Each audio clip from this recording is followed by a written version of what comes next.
씻은 날 늘 깨어서 기도하고 늘 기쁘게 살아가리. 기쁜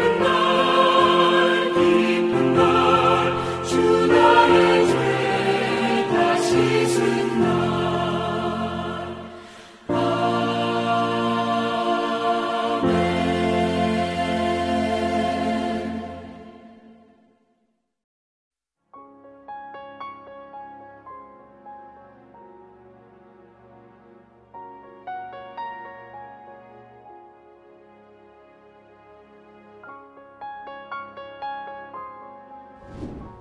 여호와께서 모세에게 이르시되 너는 산에 올라 내게로 와서 거기 있으라. 내가 그들을 가르치도록 내가 율법과 계명을 친히 기록한 돌판을 내게 주리라. 모세가 그의 부하 여호수아와 함께 일어나 모세가 하나님의 산으로 올라가며 장로들에게 이르되 너희는 여기서 우리가 너희에게로 돌아오기까지 기다리라. 아론과 훌이 너희와 함께 하리니 무릇 일이 있는 자는 그들에게로 나아갈지니라 하고 모세가 산에 오르매 구름이 산을 가리며 여호와의 영광이 시내산 위에 머무르고 구름이 엿새 동안 산을 가리더니 일곱째 날에 여호와께서 구름 가운데서 모세를 부르시니라. 산 위에 여호와의 영광이 이스라엘 자손의 눈에 맹렬한 불같이 보였고 모세는 구름 속으로 들어가서 산 위에 올랐으며 모세가 40일 40야를 산에 있으니라. 아멘. 사랑하고 존경하는 전주 안디옥교회 믿음의 공동체 성도님 여러분, 주님의 이름으로 환영하고 축복합니다. 말씀과 기도로 하루를 열며 임재하실 하나님의 은총을 기대하고 그 은총으로 승리하는 저와 여러분 되시길 간절히 소망합니다. 할렐루야. 여러분, 우리는 살아가면서 서로와 많은 약속을 합니다. 혹시 누군가와 약속을 할 때 어떠한 마음으로 하시나요? 저는 제 딸아이와 약속을 할 때마다 꼭 하는 한마디의 말이 있습니다. 그 말은 살아생전 저희 어머니께서 제게 해주신 말씀 중에 하나입니다. 그 말씀은 약속은 지키라고 있는 거야 라는 말입니다. 약속은 지키기 위해 존재합니다. 신실하신 우리 하나님께서 이스라엘 백성들과 약속을 지키시기 위해 얼토당토하는 일을 행하십니다. 출애굽 이후 광야 훈련을 받고 있는 이스라엘 백성이 시내산에 이르렀을 때입니다.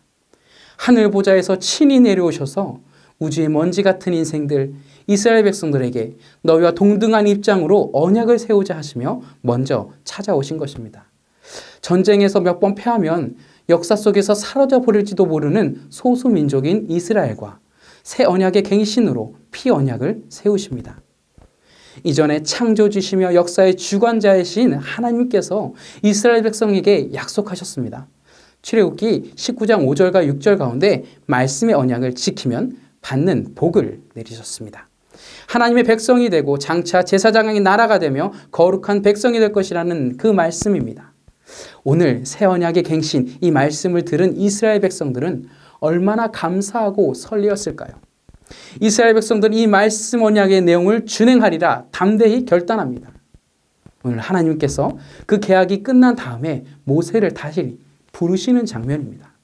오늘 말씀을 통하여 하나님께서 모세를 부르신 이유에 대하여 나누고 그 이후에 합당한 삶을 살아내기 위해 우리에게 필요한 것은 무엇인지 함께 은혜를 나누고자 합니다. 이스라엘과 언약을 체결하시고 모세를 다시 부르신 하나님께서 그 이유를 말씀하시죠. 12절 말씀입니다. 여호와께서 모세에게 이르시되 너는 산에 올라 내게로 와서 거기 있으라. 내가 그들을 가르치도록 내가 율법과 계명을 친히 기록한 돌판을 내게 주리라. 아멘. 여러분, 하나님께서 모세를 왜 부르셨다고 말씀하나요? 하나님의 허락하심으로 모세는 하나님의 임재 가운데 말씀을 주시기 위해 올라갔습니다. 하나님께서 모세에게 친히 손가락으로 기록한 돌판을 주시려고 부르셨습니다. 율법과 계명, 곧 말씀을 주시려고 부르셨습니다. 그렇다면 이 친히 기록한 돌판은 왜 주시려고 하시나요? 우리가 조금 전에 읽었듯이 이스라엘 백성을 가르치도록 하기 위해라고 성경은 증언합니다. 이스라엘 백성은 하나님만 섬기는 예배하는 백성으로 삼으시려는 하나님께서 이미 살아계시다는 증거를 그들에게 여러 차례 보여주셨습니다. 함께 하신다는 증거를 열재앙을 통해 홍해를 가르심 등을 통해 이미 보여주셨습니다. 이스라엘 백성은 놀라운 체험을 했던 것이죠. 이 놀라운 체험은 지금까지 유대인들 사이에서 자녀들에게 계속 계승되어 왔을 것입니다. 이러한 신앙 체험의 계승은 우리는 전승이라고 말할 수 있습니다. 하나님께서 이스라엘 백성에게 이미 살아계심을, 그들과 함께 하심을 보여주시며 약속하셨습니다. 내 말을 잘 듣고 내 언약을 지키면 모든 민족 중에서 내 소유가 될 것이다. 너희는 나를 예배하는 거룩한 백성으로 제사장의 나라가 될 것이다 라고 말씀하셨죠. 율례와 법도를 주셨을 때 이스라엘 백성은 준행하겠다고 이미 굳게 다짐하였습니다. 그들은 이미 하나님을 예배할 수밖에 없는 백성으로 서 있습니다. 하나님께서 인도해 주시지 않으면, 낮에는 구름기둥, 밤에는 불기둥으로 함께 하시지 않으면 자신들이 살 수 없다는 사실을 알고 있기 때문입니다. 그런데 하나님께서 왜 굳이 돌판에 새겨주시려고 하실까요? 그 이유는 전승이 가지고 있는 위험성과 죄의 용서 때문입니다. 우리를 너무나도 잘 아시는 하나님께서 놀라운 체험을 대대로 전승해 갈 때 자기식으로 해석함으로 변질될 것을 우려하셨을지도 모르겠습니다. 앞으로 가나안 땅에 들어가 살아가야 하는 이스라엘 백성에게 필요하다고 판단하신 것은 변하지 않는 중심의 말씀이었습니다. 그래서 여호와 하나님께서 변할 수 없는 계명의 돌판에 친히 새겨주시려고 하셨습니다. 참으로 친절하신 하나님이십니다. 친히 새겨주시다니요. 저는 이 상황을 상상만 해도 가슴이 벅차오릅니다. 제가 모세였으면 좋겠습니다. 가령 우리가 대통령의 사인이나 표창을 받는다고 하면 얼마나 떨리고 감격할까요? 그런데 그 대통령과 비교할 수조차 없는 분, 존귀하신 하늘의 여호와 하나님께서 친히 임재하셔서 친히 율법과 계명을 기록한 그 돌판을 주신다고 하시니 참으로 만극합니다. 여러분, 전승이 아닌 말씀입니다. 만일 여러분의 지인이 왜 기독교는 천주교에서 갈라졌나요? 또는 기독교와 천주교의 차이점이 무엇인가요? 라는 질문을 받아보신다면 어떻게 대답하시겠습니까? 그 질문에 저는 이렇게 대답하고 싶습니다. 기독교는 기록된 말씀이 중심이고 천주교는 교회의 전승이 중심이기 때문에 갈라졌다고 말입니다. 천주교도 물론 성경을 따르지 않는 것은 아닙니다. 다만 성경보다 교회가 가르쳐주는 많은 전승들을 잘 암송하고 따르는 것을 중히 여기기 때문입니다. 전승이란 무엇인가요? 전에 내려오는 이야기, 전래동화 같은 것입니다. 전승을 듣다 보면 조상들에 대한 이야기, 성자들에 대한 이야기를 들으면 재밌습니다. 이해하기도 쉽고요. 때론 신기롭고 호기심과 흥미도 자극합니다. 신앙을 교육하기에 쉽습니다. 그런데요, 전승에는 결정적인 약점이 있습니다. 그 약점은 시간이 가면 변질될 수 있다는 것이죠. 내용이 바뀌는 경우가 많다는 것입니다. 소문과 같아요. 어떤 사람이 전해 들은 소문을 다른 사람에게 전달할 때 시간이 지나고 사람이 바뀌면서 이상한 이야기가 되는 경우가 참 많습니다. 의도치 않은 내 말이나 행동이 와전되어 오해를 사거나 마음에 상처를 입힐 수 있습니다. 이처럼 전승은 변질될 수 있는 우려가 많은 약점이 있습니다. 그러나 하나님께서 친히 기록하신 말씀은 변하지 않습니다. 때때로 이 기록한 말씀은 설명을 참 잘 안 해주고 있는 것도 같아요. 때로는 이해할 수 없고 딱딱하게 느껴지는 경우도 많이 있습니다. 하지만 결코 변하지 않습니다. 왜냐하면 기록된 말씀인 성경은 하나님의 감동으로 된 것이라 증언하고 있기 때문입니다. 디모데후서 3장 16절 말씀입니다. 모든 성경은 하나님의 감동으로 된 것으로 교훈과 책망과 바르게 함과 의로 교육하기에 유익하니. 아멘. 교훈과 책망과 바르게 함과 의로 교육하기에 유익한 성경, 영원하신 하나님의 감동으로 된 기록된 성경은 우리 믿음 생활 가운데 가장 중요한 기준이며 반드시 필요합니다. 저는 지금 개인적인 신앙 체험의 전승을 폄하하거나 거절할 생각은 추호도 없습니다. 주님을 인격적으로 만나는 신앙의 체험이 있어야, 회개의 눈물이 있어야 비로소 믿음이 온전히 세워져 가기 때문입니다. 실제로 저도 주님을 인격적으로 만나기 전까지 말씀이 믿어지지 않았으니까요. 하지만 나의 체험과 부모님의 그 가르침, 전승은 사람마다 다르다는 사실을 우리가 인지해야 합니다. 전승이라는 것이죠. 그렇기 때문에 변질될 가능성이 존재합니다. 기록된 언약의 돌판을 새겨주시는 다른 이유가 있는데요. 그 다른 이유는 우리 죄악을 깨닫게 하시고 죄의 용서를 받고 하나님 앞에 예배자로 나아갈 수 있도록 하기 위해서입니다. 언제나 우리의 모습을 기록된 말씀에 비춰보아서 빗나간 것은 과감히 잘라내야 합니다. 말씀이 모든 마음과 상황의 기준이 되어야 합니다. 의사가 수술을 하려고 메스를 드는 이유는 병을 치료하기 위해서죠. 종기를 잘라내려는 그 순간 마취제가 없다면 통증을 수반할 수밖에 없습니다. 이처럼 우리의 제약된 모습을 잘라낼 수 있는 메스를, 말씀을 주신 분이 하나님이십니다. 우리 하나님은 당신의 백성들이 생명을 얻기를 원하시는 분이십니다. 그렇기 때문에 지금 죄의 용서를 허락하시고 하나님의 임재 가운데 나올 수 있도록 모세를 통하여 전승만 주신 것이 아닌 기록된 언약의 돌판을 주시려는 것입니다. 바라고 나오기는 여전히 살아계신 하나님을 만나는 신앙의 체험이 있으시길 소망합니다. 하지만 체험보다 더욱 중심이 되어야 할 것은 말씀임을 기억하며 하나님의 언약의 말씀 앞에 바로 서는 저 여러분 되시길 소망합니다. 그렇다면 기록된 말씀을 받기 위해 우리에게 필요한 것은 무엇일까요? 우리에게 믿고 기다리는 인내의 마음이 필요합니다. 반드시 주시리라는 믿음으로 인내하며 하나님의 말씀을 기다리는 것입니다. 이 말은 기도하며 또는 말씀을 읽고 묵상할 때 주실 때까지 그 자리에 계속 지키고 있어야 받을 수 있다라고 말씀드리는 것 아닙니다. 기도로 하나님과 교제하는 가운데 하나님께서 침묵하실 수도 있어요. 기다리라는 말씀이죠. 말씀을 통독할 때 딱 그 순간 내 마음에 레마의 말씀이 들어오지 않을 때도 종종 있습니다. 그럼에도 이때 내 삶 가운데 주실 것을 믿고 기다리는 인내의 마음이 필요합니다. 어느 순간 통독했던 말씀이 한자 한자 토시 안 틀리고 생각나진 않지만 그 말씀을 찾아볼 수 있을 정도의 중요한 단어나 문맥이 마음에 담기기 때문입니다. 오늘 말씀 가운데 두 구절의 기다림의 말씀이 등장하죠. 하나는 모세가 이스라엘 장로들에게 요청한 기다림이죠. 다른 하나는 하나님을 대면하기 위해 모세의 기다림입니다.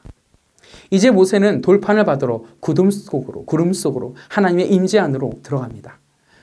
올라가는데 위치를 잘 보시면 시내산 밑에는 백성, 중턱에는 장로님들, 그 외에는 여호수아 한 사람 데리고 더 높이 올라갑니다.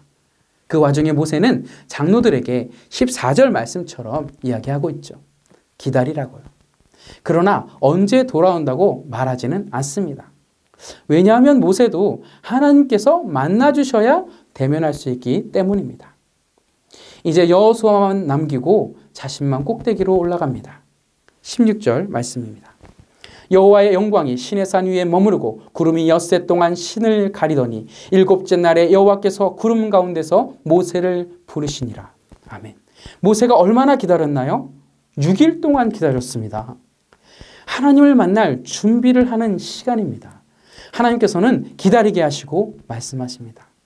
장로들은 기다리지 못하고 내려가서 하나님의 임재를 경험하지 못했습니다. 그 때문에 금송아지 우상을 만들고 하나님을 분노하게 만들었습니다. 하지만 그저 모세는 기다렸습니다. 하나님께서 부르실 때까지 말입니다. 그는 하나님을 대면하여 18절 말씀처럼 40일 주야를 하나님의 임재 가운데 말씀을 듣는 은혜와 영광의 자리에 서게 되었습니다. 사랑하는 여러분, 한국인의 전형적인 특징 가운데 하나가 있습니다. 바로 빨리빨리 문화 또는 그런 성향이지요. 외국인 노동자들이 우리나라에 와서 가장 먼저 배우는 한국어가 빨리빨리라고 합니다. 사장님 나빠요 보다 먼저 사장님들이 일할 때 말해주는 빨리빨리라는 단어입니다. 저 여러분은 어떤가요?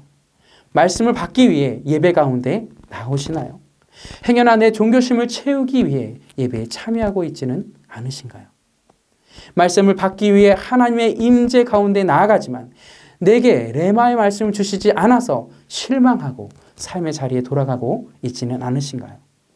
바라고 원하기는 저 여러분에게 믿고 기다리는 인내의 마음이 충만하기를 소망합니다. 내게 주시는 하나님의 말씀을 받기를 소망하며 예배와 말씀 가운데 나아가시기를 소망합니다. 하나님께서 반드시 주실 것을 신뢰하며 기다리는 그 인내의 마음 가운데 주님과 교제하는 저 여러분 되시길 소망합니다. 사랑하고 존경하는 전주안대교회 믿음의 공동체 성도님 여러분, 오늘 하나님께서 모세를 하나님의 임재 가운데 언약의 말씀을 주시기 위해 산 위로 부르셨습니다. 저와 여러분을 오늘 이 자리에 부르셨습니다. 내 신앙의 간증, 전승은 우리의 믿음 생활 가운데 활력을 불어넣을 수 있습니다.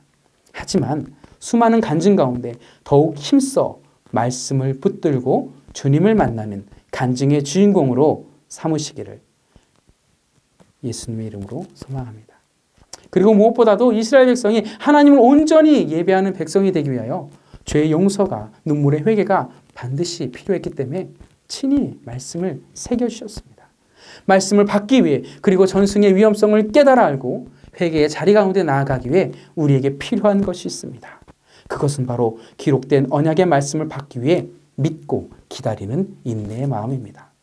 반드시 주시리라는 믿음으로 인내하며 하나님의 말씀을 기다릴 때 우리는 레마의 말씀을 받고 그 말씀을 살아내므로 하나님의 부르심에 응답할 수 있습니다. 바라고 원하옵기는 레마의 말씀을 주실 하나님을 기대하며 기다리며 기도함으로 나아가는 저 여러분 되시길 소망합니다. 받을 말씀을 계속해서 묵상함으로 전승의 위험을 걷어내고 말씀으로 역사하시는 하나님과 날마다 교제하는 은혜를 누리시길 소망합니다. 그 은혜를 누림으로 오늘 하루도 승리하며 감사와 기쁨으로 은혜를 나누는 저 여러분 되시길 주 예수님의 이름으로 축복합니다. 축복합니다. 이 시간 말씀을 기억하며 기도의 제목 붙들고 합심하여 기도하며 나아가기를 소망합니다. 첫 번째, 레마의 말씀을 허락하실 하나님을 믿고 받을 말씀을 인내하며 기다림으로 은혜를 누리고 감사와 기쁨으로 증거하는 복된 그리스도인이 되게 하옵소서. 아멘. 두 번째, 빗택 되신 안수 집사님들의 삶과 영혼을 붙들어 주시고 선한 일꾼으로 쓰임받기에 부족함 없도록 맞춤형의 은혜로 채우시고 세워 주옵소서. 시간 함께 합심으로 기도하며 나아갑니다.